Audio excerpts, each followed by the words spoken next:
Greetings. This is Dr. Chandrakant Jurkar dealing with the topic Pew classification of arches and construction of arches. So classification of arches based on materials used and workmanship used. Stone arch, brick arch and concrete arch. So under stone arch, rubble arches are there, ashed arches. Under brick arch, rough arch, axed or rough cut arch, gauged arch, purpose based arch. Under concrete arch, precast concrete arch and monolithic arch. So this is a stone arch. Here you can see this is constructed with the help of stone. As it is constructed with the help of stone, is called as stone arch. Rubble arches. Rubble arches are very weak and used only for inferior work. These are used for spans up to 1 meter. When less span is there, rubble arches are used because these are very weak and inferior. These are made up of rubble stones which are hammered roughly to shape and size and fixed in cement mortar. Sometimes these are also used as relieving arches up to a depth of 37.5 centimeter, but these are constructed in one ring. Sometimes these are used only as a relieving arches, temporary arches. If the depth is more, we can go for two rings in alternate courses of headers and stretchers. So this is regarding rubble arch, which is constructed with the help of rubbles. Rubbles may be roughly dressed rubbles, and here these are limited up to a span of 1 meter. Next is ashlar arches. In this type of arch, the stones are cut to proper shape of vouchers. A wedge-shaped or tapered stone used to construct an arch and fully dressed joined with cement mortar. So here, properly dressed wedge vouchers are used, wedge-shaped stones are used for construction of arch, and that's what is called as ashlar arch. So here you can see here all the vouchers are well finished vouchers for construction of arch. Ashlar stones are used to make flat arches also. For flat arches also, this type of stones are used, as it gives very good appearance also. Then coming to this brick arches, a rough brick arch. So here you can see very good arches are constructed with the help of rough bricks. This is complete opening is there, and here in the wall itself this type of arch self is provided. This type of arch is constructed with ordinary bricks without cutting these to the shape of vouchers. Without cutting to the shape of voucher, directly the complete bricks are used. The arch curve is provided by forming wedge-shaped joints. The joints are wedge-shaped joints with greater thickness at extradus and smaller thickness at intradus. So here, to give the voucher shape, here thickness is less, thickness is more.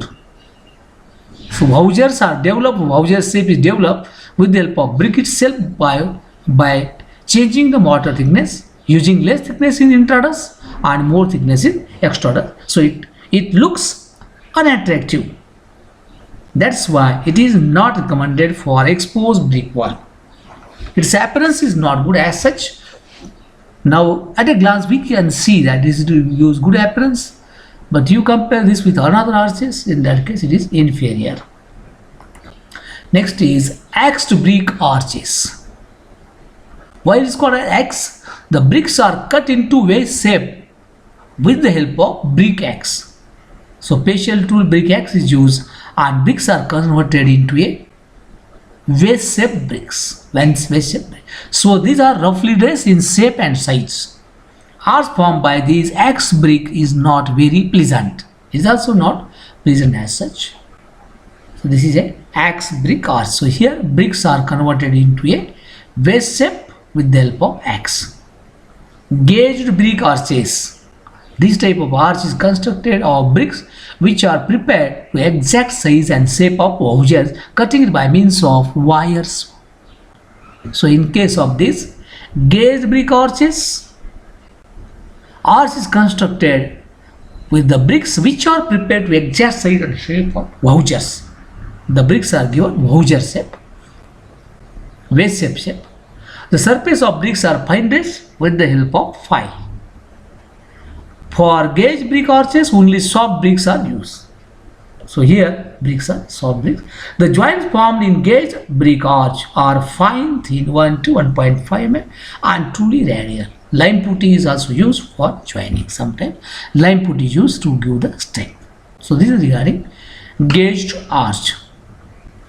So gauge arch, this is a flat arch. Gauge because this is a flat arch, and here wedge shaped bricks are used. The bricks are given a voucher like shape with the help of wire swap. So this is all about brick arch. Now purpose made brick arch.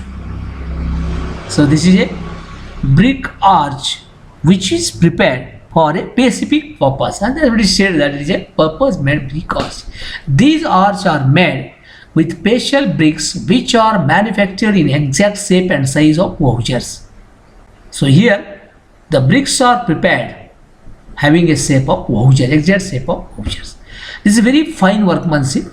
Lime put is used as binding material. In olden days, this purpose made brick arch is used in case of forts.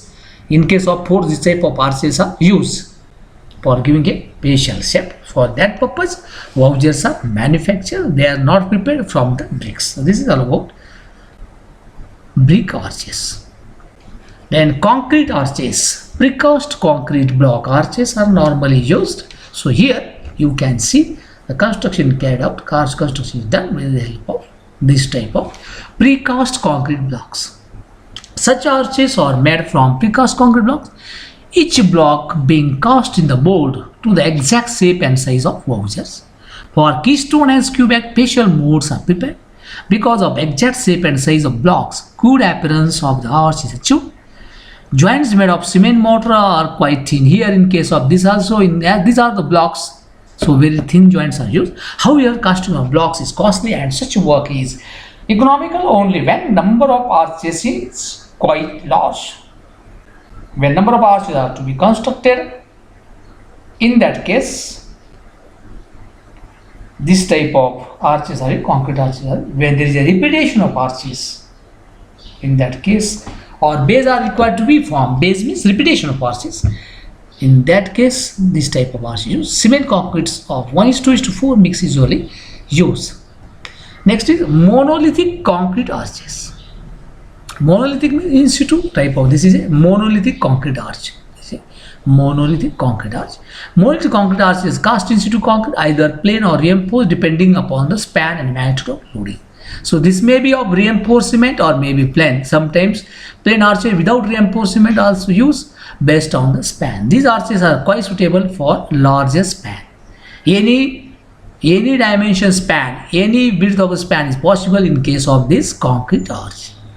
The arch thickness is 15 cm for arch up to 3 meter. Formwork is used for casting the arch. To give the shape to the arch, formwork is required, centering is required and is removed only when concrete has sufficiently hardened and gained strength. The curing is done for 2 to 4 weeks in case of concrete arch. Normally, this type of arches are provided. Nowadays, people used to go for RCC arches only in case of any construction. In case of bridges, roads, this type of arches are constructed. Now coming to construction of the arch. Normally short note which is R sound is construction of arch. The construction of arches of all types of materials is carried out in 3 steps. Installation of centering or formwork, laying or casting of the actual arch, and then striking of or removal of centering and formwork. So installation of the formwork, laying of the arch, and then removal of the formwork. These are the 3 stages. So step number 1, installation of centering. Centering is the temporary structure required to support the brick, stone or concrete arch during its construction till it has gained sufficient strength. So why centering is required? Centering is required to give shape to the arch and to give support still it achieves the strength. The centering is installed in such a way that its upper surface corresponds with the intruders of the arch. So centering is nothing but it's a molding. Mold is used, temporary mold is used. So while preparing the centering is installed in arch in such a way that its upper surface corresponds with the intruders of the arch. The shape of the centering is similar to shape of the intruders of the arch. For minor work, centering may be made of mud masonry. So in case of small works, if you want to provide a arch in case of house, So here centering may be of mud work. So directly with the help of mud means whatever shape of his introduce is there, same shape is given with the help of mud work is allowed to set, and then arch is constructed, and after setting the arch that material is removed. For for minor work, centering may be made up of mud masonry constructed to match with the inner soffit of the arch and then plastered. This masonry is dismantled later when the arch has been constructed and cured. So when arch is constructed, it has achieved sufficient strength, it is well cured, and then this mud masonry was centering, it is mud centering, you can say mud masonry centering, it is removed. The usual centering is made of timber, or normally centering is made up of timber, or it may be made up of steel. Nowadays for these arches, both timber centering as well as steel centering is preferred. Wooden centering is simplest and cheapest one, which is used for moderate spans. For moderate spans, wooden centering is a cheapest centering work. It is easy to construct and easy to dismantle, and it can be used several times. In case of wooden centering, repetitions are possible, it can be used for 2 to 3 times, and that's why it is economical. The centering made of wooden piece is known as turning piece. They are supported by props and a pair of folding wedges.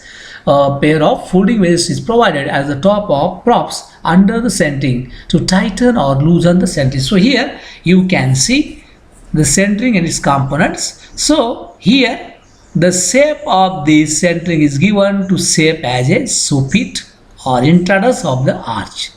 So here at the end the supports in terms of props are provided, and to maintain the height, to adjust the height, the wedges are provided. Here wedges are provided, and then here you can see this type of incline support, struts are provided, this type of brace is there, and on the top the introduce like shape is prepared, and then the construction of screw back is started above here. From here it should be done very carefully. So centering is also very important. In case of this type of rectangular arch, so here ribs are provided, lockings are there, this type of wooden lock, or you can say beam is used, tie beam in terms of tie beam, and then arch is constructed on this opening. So here you can see, as far as centering or arch is concerned, vertical supports called as props are used, height is adjusted with the help of wedges, level is done with the help of wedges, and then here this type of horizontal member is used. Horizontal member, maybe wooden block, or you can say beam or tie beam, here is simply said as ties. Then incline supports are adjusted to give the shape to the introduce, like introduce, struts are there, bracing is there. So after giving a proper shape, the construction of arch starts. So this is regarding centering. Now next is laying of the arch. After centering and all the centering, how arch is laid? So while laying the arch, while constructing the arch, due consideration should be given to the installation of skew back. Skew back is a starting stone. That is very important in case of laying of the arch. The inclination of the skew back, level of screw back, it is very important. After the correction or installation of centering, screw backs are first prepared and placed very carefully in the correct angles. Wowsers are then arranged in proper and required forms. Wowsers are then arranged. So here you can see, after laying the screw backs, next wowsers are laid very carefully. Finally, wowsers are then arranged in proper and required form, starting from screw backs and proceeding towards the crown. So all wowsers are laid in first course, second course, and so on till crown is reached from both the ends, from left side as well as from right side.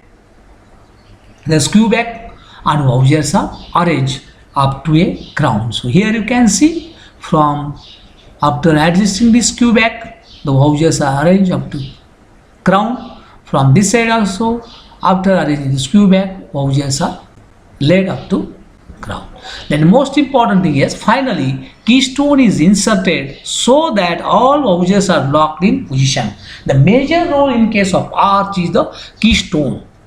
It is called as keystone because it locks the hoses from both the sides. It is important that the masonry above the skew back after constructing the courses or after laying this arch, most importantly that it is important that masonry above the skew back at the hunches should be, hunch means what? Triangular portion above the arch, already we have discussed. Hunches should be loaded by filling up the spandrels up to the level of the crown of arch. So spandrels should be constructed up to a crown of arch or at least 2/3 of the height of the arch to counteract the thrust. This should be done on both sides. So after constructing the arch, it should be properly loaded to avoid the to avoid the removal of the skew backs due to the thrust. So to counteract against the thrust, the haunches should be loaded up to crown or at least 2/3 of the height of the arch. It should be constructed so that arch will remain in its original position. It will not come out due to thrust. Before the mortar hardens, the centering is slightly slackened by means of easing the wedges on the top of props by only 2 to 3 mm. So when arch gets set, arch hardens, mortar hardens, the removal of centering slightly starts. During the laying also, care should be taken. So when it hardens, it starts hardening, the props, it can be loosened by the wedges, because wedges are used to maintain a proper height to level it. Such a process is an essential requirement in stone arches since it permits the houses to settle upon their beds properly. So what will happen due to this? When the wedges will be loosened, right? In that case, the interlocking of houses will become strong.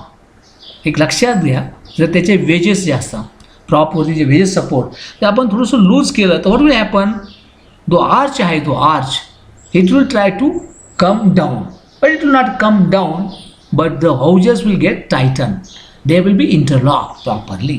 So this is regarding laying of the arch or construction of the arch. And the last step is removal of centering. So when arch sets, centering should be removed. So while removing the centering, the care should be taken. Directly you cannot remove the props directly. If you remove the prop directly, it will get collapsed, it will get damaged. So due care should be taken while removing the centering. When the arch has developed sufficient strength, the centering can be removed. No load should be placed on the arch unless the centering has been removed. For small spans, removal of centering is done by loosening the folding wedges. When the span is more than 7 meter, sandbox method can be used for loosening so that shocks are avoided. So up to 7 meter arch, centering can be removed by loosening the wedges. By loosening the wedges, centering can be removed. But when span is more than 7 meter, sandbox method should be used so that no shocks will directly go to the arch. Shocks will get absorbed by the sandbox. A sandbox as shown in figure is placed below the prop. So here you can see this is the vertical support from one end, there will be one more support. So below this prop, this is not a pump, it is a prop. Below this prop, this type of sandbox is used. So here you can see this box, this is a box, maybe wooden or steel material. It is completely filled up with the sand, right? So that level of the prop will get maintained while laying the arch itself. We have to do this, and here at the top of this, and so this sandbox is there. At the bottom you will find the plug for removal of the sand. So while filling the sand, it will be closed. Then on the top of this sandbox, steel plate is kept, and on the steel plate props are supported. Sandbox as shown in the figure. Sand is filled in the box with a plugged hole at its bottom. Props rest on the steel plate placed on the top of sand. In order to lower the centering, plug is taken out. When you loosen the plug or you will take it out, sand will come out. Sand will try to come out, due to which the sand flows out and lowers the props gradually. Slowly and slowly sand will come out. Similarly, props will come down slowly and slowly, and centering will get removed or it will get loosened. So in this way, centering can be removed up to a span of 7 meter, beyond the span of 7 meter. So this is all about construction of the arch. So normally short note is asked on this construction of the arch, or sometimes removal of the centering, sometimes laying of the arch also, sometimes laying of the centering also. So this is all about remaining classification of arches and construction of arch. Thank you.